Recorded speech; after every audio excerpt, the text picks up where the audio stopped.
I welcome you all in the HP Board Departmental Examination Preparation. So in this video, we are going to discuss one of the most important previously asked question.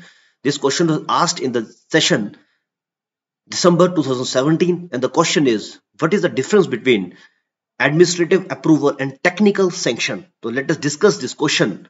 So number one, so this is very simple slide that shows the difference between administrative approval and technical sanction. So what is this? So what is the administrative approval? It is the formal acceptance to execute the work. किसी भी work को execute करने से पहले हमें एक formal acceptance required है, तो वो एक एडमिनिस्ट्रेटिव अप्रूवल का पार्ट है. For any example is given, for any construction work, it is very necessary to obtain a formal acceptance to initiate the work by the competent authority. मान लीजिए आप किसी कॉलेज के प्रिंसिपल हैं और आपको कॉलेज में एक बिल्डिंग का एक नया भवन का निर्माण करवाना है, तो आप डायरेक्ट वो वर्क इनिशिएट नहीं कर सकते. आपको अपनी हायर अथॉरिटीज से पहले या तो टेक्निकल सैंक्शन और एक प्रपोजल बनाकर भेजना पड़ेगा.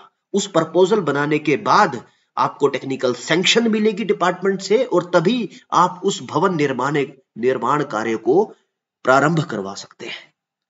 तो यस, एडमिनिस्ट्रेटिव अप्रूवल के बाद, अप्रूवल आने के बाद हम टेक्निकल सैंक्शन के लिए अप्लाई करते हैं.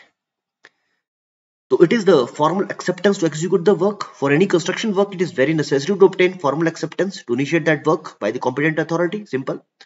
The proposed cost is required for the administrative approval, and this report is based upon cost and necessity of the work. तो जब भी आपको administrative approval के लिए अप्लाई करना है, आपको लिखना पड़ेगा कि उस कार्य की इंपॉर्टेंस क्या है, आप वो कार्य क्यों करवाना चाह रहे हैं और उसकी कितनी आवश्यकता है आपके संस्थान में.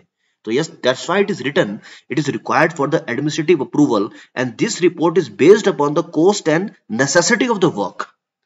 तभी आपको डिपार्टमेंट सैंक्शन दे पाएगा.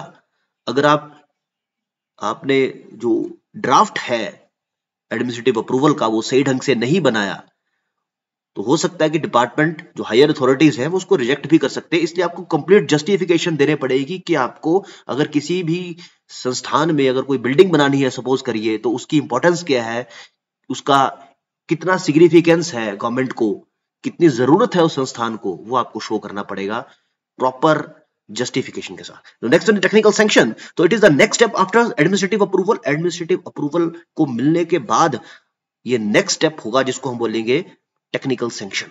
It means the sanction of detailed drawing, estimate, design calculation, rate and cost of the work by the competent authority.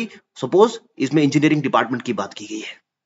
So after the technical sanction, the work of the construction is started. तभी सबसे पहले administrative approval आया, उसके बाद technical sanction आई, उसके बाद ही आप निर्माण को start करवा सकते हैं. एक बार दोबारा से देखते हैं. For every work, administrative approval क्या है? फॉर एवरी वर्क, कोई भी काम स्टार्ट करवाना है, it is necessary to obtain the first instance the concurrence of the competent authority of the administrative department requiring that work. The formal acceptance of the proposal by the authority is termed as the administrative approval of the work. Yes, इस line को याद करिए, आपको examination में लिखनी है.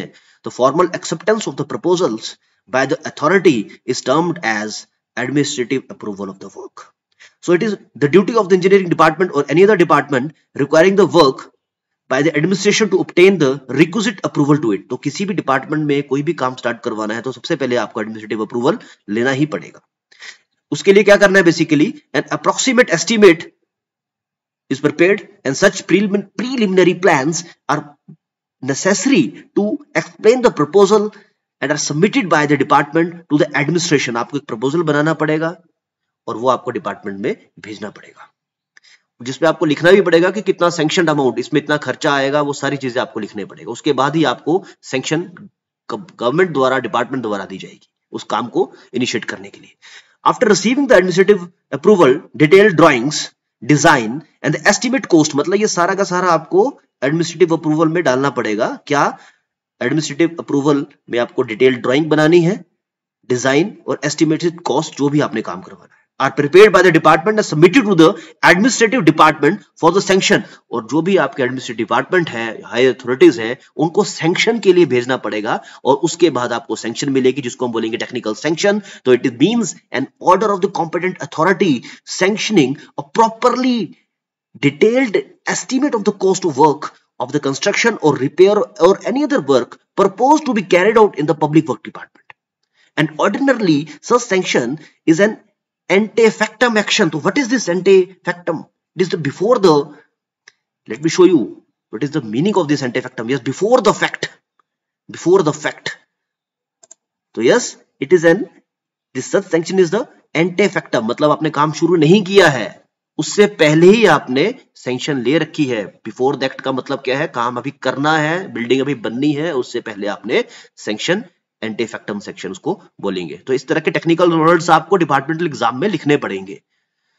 तो such sanction is known as the ante factum action accorded by the administrative department or by such authorities of the department to whom the power has been delegated. I think this is clear. So this is very important question. It was asked in December 2017. That is the difference between administrative approval and the technical sanction. Thank you all for your patience on listening.